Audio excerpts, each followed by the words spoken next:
તો સમાચાર આવી રહ્યા છે નવાબોની નગરી બાલાસિનોરથી। બાલાસિનોરમાં ઈદ મિલાદની શ્રદ્ધાપૂર્વક ઉજવણી કરવામાં આવી।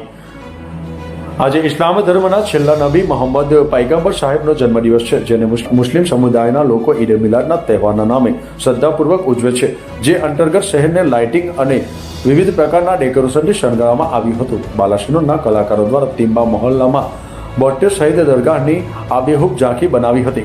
ઇચ્છુટોલામાં બગદાદ શરીફ તેમજ કાલુપુર વિસ્તારમાં કઠલાલ શહેરમાં આવેલી પીરની દરગાહની પણ મનમોહક ઝાંખી જોવા નગરમાં ઉત્સાહ જોવા મળ્યો હતો।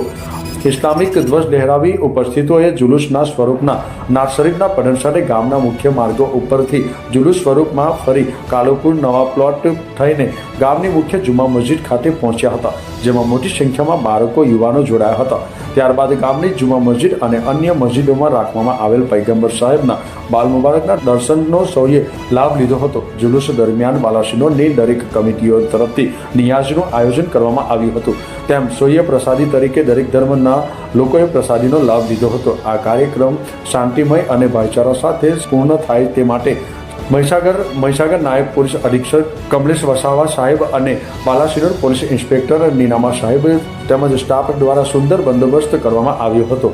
આ ધાર્મિક કાર્યક્રમને બાલાસિનોરના યુવાનોએ તનમન ધન સાથે પ્રોગ્રામની સફળતા માટે ખૂબ મહેનત કરી હતી। જમીલા દિવાનો રિપોર્ટ, ન્યૂઝ ટુડે, બાલાસિનોર।